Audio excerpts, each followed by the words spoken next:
App ವಕ್ತಾರರು ನಿಮ್ಗೊಂದು ಪ್ರಶ್ನೆ ಕೇಳಬೇಕು ಅಂತ ಬಯಸ್ತಿದ್ದಾರೆ ಜಗದೀಶ್ ಶೆಟ್ರೆ.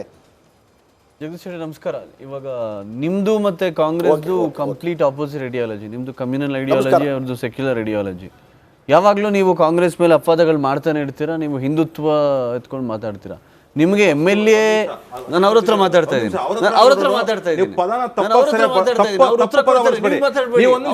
ಬಿಜೆಪಿ ಕಮ್ಯುನಲ್ ಅಂತ ಹೇಳ್ತೀರಾ ನೀವು?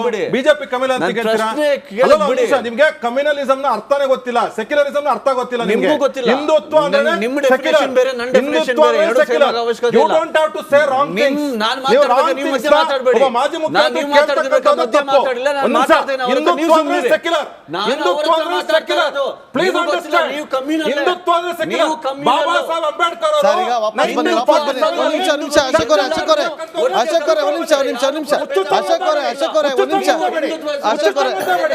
ಇಬ್ರದ್ದು ಹೆಸರು ಅಶೋಕ್. ಒಂದ್ ನಿಮಿಷ ಸರ್, ಇದೊಂದು ಹೆಲ್ತಿ ಡಿಬೇಟ್ ಆಗ್ಲಿ. ಒಂದ್ ನಿಮಿಷ ಅಶೋಕ್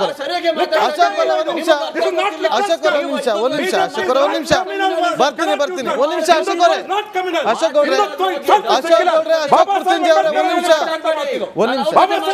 ಇಬ್ರು ಕೂಡ ಒಂದ್ ನಿಮಿಷ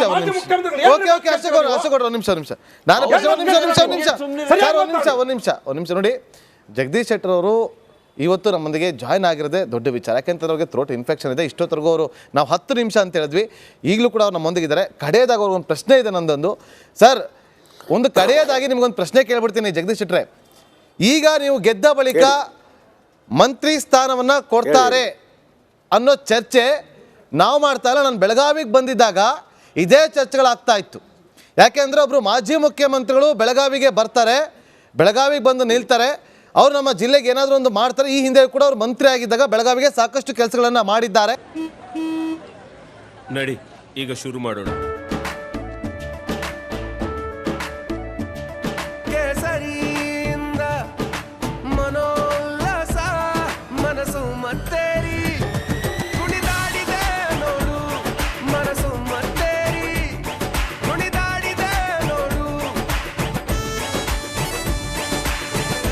ಕ್ಷಣ ಕ್ಷಣವೂ ಆಚರಿಸಿ ಕೇಸರಿ ಹಬ್ಬ.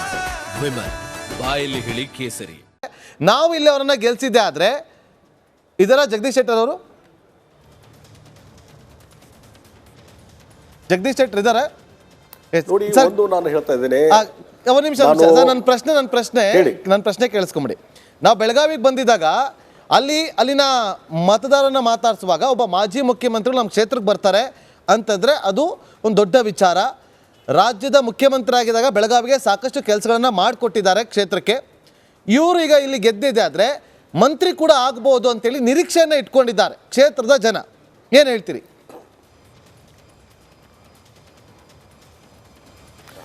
ನೋಡಿ, ಒಂದು ನಾನು ಹೇಳ್ತೀನಿ, ಭಾರತೀಯ ಜನತಾ ಪಾರ್ಟಿ ನಾನು ವಾಪಸ್ ಬಂದಂಥ ಸಂದರ್ಭದಲ್ಲಿ ರಾಷ್ಟ್ರೀಯ ವರಿಷ್ಠರು ನನ್ನನ್ನು ಅತ್ಯಂತ ಆತ್ಮೀಯವಾಗಿ ಸ್ವಾಗತ ಮಾಡಿದಂಥ ಸಂದರ್ಭದಲ್ಲಿ ನಾನು ಪುನರ್ ಪಾರ್ಟಿ ಸೇರ್ಪಡೆ ಸಲುವಾಗಿ ಯಾವುದೇ ಕಂಡೀಷನನ್ನು ನಾನು ಹಾಕಲಿಲ್ಲ.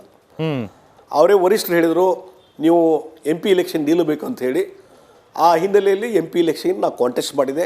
ನನಗೊಂದು ಅವಕಾಶವೂ ಕೊಟ್ಟರು ರಾಷ್ಟ್ರೀಯ ವರಿಷ್ಠರು.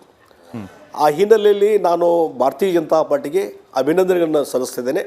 ಮತ್ತು ಮುಂದೆ ಮಂತ್ರಿ ಸ್ಥಾನ ಸಿಗ್ತದೋ ಬಿಡ್ತದೋ ಅದು ನನಗೆ ಬಿಟ್ಟಂಥ ವಿಚಾರ ಅಲ್ಲ, ಅದು ರಾಷ್ಟ್ರೀಯ ವರಿಷ್ಠರು ಮತ್ತು ಪ್ರೈಮ್ ಮಿನಿಸ್ಟ್ರಿಗೆ ಬಿಟ್ಟಂಥ ವಿಚಾರ.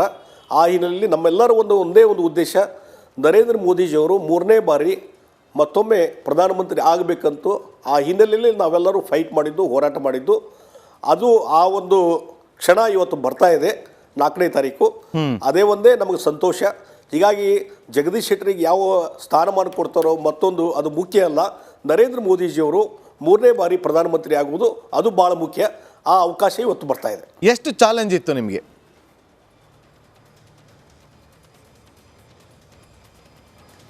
ನೋಡಿ, ನಾನು ಯಾವಾಗಲಿಂದ ಅಲ್ಲಿ ಎಂಟ್ರಾದೆ ಫೀಲ್ಡ್ನಲ್ಲಿ, ಆವಾಗಲಿಂದ ಜನರ ಒಂದು ಸ್ಪಂದನ ನೋಡಿದರೆ ಫ್ರಮ್ ಬಿಗಿನಿಂಗ್ ಅವತ್ತಿನಿಂದಲೇ ನನಗೆ ಅನಿಸಿತ್ತು ಈ ಚುನಾವಣೆಯಲ್ಲಿ ನಾನು ಗೆದ್ದು ಬರ್ತೀನಿ. ಯಾಕಂದರೆ ನಾನು ಹಿಂದೆ 6 ಇಲೆಕ್ಷನ್ದಲ್ಲಿ ಸತತವಾಗಿ ಏನು ಗೆದ್ದು ಬಂದಿದ್ದೀನಿ ಹುಬ್ಬಳ್ಳಿಯಲ್ಲಿ. ಅವತ್ತು ಜನರ ನಾಡಿ ಮಿಡಿತ ಮತ್ತು ಬೆಳಗಾವಿಯಲ್ಲಿ ಇರುವಂಥ ಜನರ ನಾಡಿ ಮಿಡಿತ ಅದಕ್ಕಿಂತ ದೊಡ್ಡ ಪ್ರಮಾಣದಲ್ಲಿ ನನಗೆ ಸ್ಪಂದನೆ ಸಿಕ್ತು. ಹೀಗಾಗಿ ಫ್ರಮ್ ಬಿಗಿನಿಂಗು ನನಗೆ ವಿಶ್ವಾಸ ಇತ್ತು ಈ ಚುನಾವಣೆಯಲ್ಲಿ ನಾನು ಗೆದ್ದು ಬರ್ತೀನಿ ಅನ್ನೋಂಥ ವಿಶ್ವಾಸ. ಆ ವಿಶ್ವಾಸದಿಂದಲೇ ನಾನು ಚುನಾವಣೆಯಲ್ಲಿ ಪ್ರಚಾರದಲ್ಲಿ ತೊಡಗಿದೆ. 45 ದಿವಸ ಎಡಬಿಡದೆ ಒಂದು ಮಿನಿಟು ಸಹಿತ ವೇಸ್ಟ್ ಮಾಡಲಾರ್ದೇ ಜನರ ಜೊತೆ ಸಂಪರ್ಕ ಮಾಡಿದೆ, ಓಟನ್ನು ಕೇಳಿದೆ, ಜನರಿಗೆ ಕನ್ವಿನ್ಸ್ ಆಯಿತು. ಆ ಹಿನ್ನೆಲೆಯಲ್ಲಿ ಇವತ್ತು ನನಗೆ ಆಶೀರ್ವಾದ ಮಾಡ್ತಾ ಇದ್ದಾರೆ. ನಾಡ್ದು ಮತ್ತೆ ನಿಮ್ಮನ್ನ ಸಂಪರ್ಕ ಮಾಡ್ತೀವಿ ಜಗದೀಶ್ ಶೆಟ್ರೆ. ಮತ ಎಣಿಕೆ ಆರಂಭ ಆದಮೇಲೆ ತಕ್ಷಣ ನಾವು ಮೊದಲು ನಿಮ್ಮನ್ನ ಕಾಂಟ್ಯಾಕ್ಟ್ ಮಾಡ್ತೀವಿ. ನಿಮ್ಮ ಪ್ರತಿಕ್ರಿಯೆಗೆ ನಾವು ಕಾಯ್ತಾ ಇರ್ತೀವಿ. Thank you so much. ನಿಮಗೆ ಥ್ರೋಟ್ ಇನ್ಫೆಕ್ಷನ್ ಇದ್ರೂ ಕೂಡ ನೀವು ನಮ್ಮೊಂದಿಗೆ ಜಾಯ್ನ್ ಆಗಿ ಇಷ್ಟೊತ್ತರೆಗೂ ಮಾತಾಡೋದಕ್ಕೆ thank you sir. Thank you so much. Yes, ಈಗ ಸಲಗಾರ್ ಅವ್ರನ್ನ ಮಾತಾಡಿಸ್ಬಿಡ್ತೀನಿ, ದಯವಿಟ್ಟು ಕ್ಷಮೆ ಇರಲಿ. ಇನ್ನೂ ನಮಗೆ ಬಹಳಷ್ಟು ಟೈಮ್ ಇದೆ ಮಾತಾಡೋದಕ್ಕೆ. ಸಲಗಾರ್ ಅವರೇ, 28ಕ್ಕೆ 28 ಅಂತ ಹೇಳಿ ಆರಂಭದಲ್ಲಿ ಬಿಂಬಿತ ಆಗಿತ್ತು BJP ಪಾಳ್ಯದಲ್ಲಿ. ಆದರೆ ಎಕ್ಸಿಟ್ ಪೋಲ್ ಹೇಳ್ತದೆ 22+ ಅಂತೇಳಿ. ನೀವೇನು ಹೇಳ್ತೀರಿ?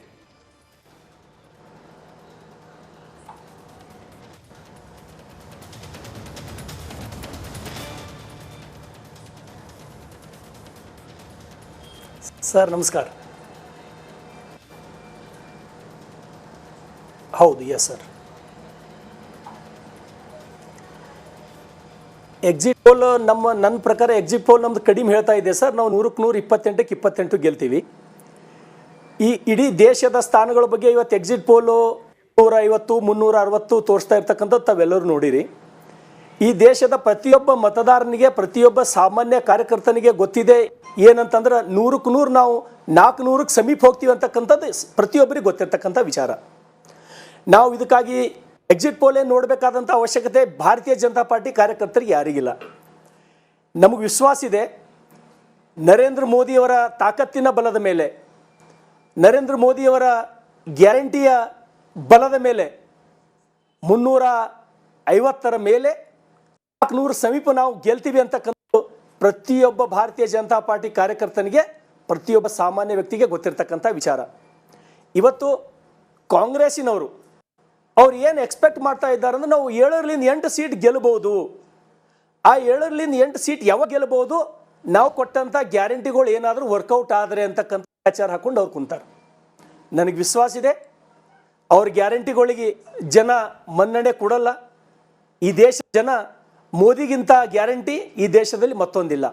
ಇದ್ರ ಜೊತೆಗೆ ನಮ್ಮ ನಾಯಕರಾದಂಥ ನಮ್ಮ ಪ್ರದೇಶ ಅಧ್ಯಕ್ಷರಾದ BY ವಿಜಯೇಂದ್ರ ಅವರು, ನಾವೇನು 66 ಸೀಟ್ ತಗೊಂಡು ಸ್ವಲ್ಪ ಸೋತು ಸುಸ್ತಾದಂಥ ಸಮಯದಲ್ಲಿ ಇವತ್ತು ಪಕ್ಷ ನಮ್ಮ ಯುವ ನಾಯಕರಾದಂಥ BY ವಿಜಯೇಂದ್ರ ಅವರಿಗೆ ಏನು ರಾಜ್ಯದ ಅಧ್ಯಕ್ಷರ ಪಟ್ಟ ಕೊಟ್ಟರು, ಅಂದಿನಿಂದ ಅವರು ಇಡೀ ರಾಜ್ಯದ ಉದ್ದಗಲಕ್ಕೂ ಓಡಾಡಿ ನಮ್ಮೆಲ್ಲ ಕಾರ್ಯಕರ್ತರಲ್ಲಿ ಒಂದು ಹೊಸ ಹುಮ್ಮಸ್ಸು ಮೂಡಿಸ್ತಕ್ಕಂಥ ಕೆಲಸ BY ವಿಜಯೇಂದ್ರ ಅವರು ಮಾಡಿದ್ರು.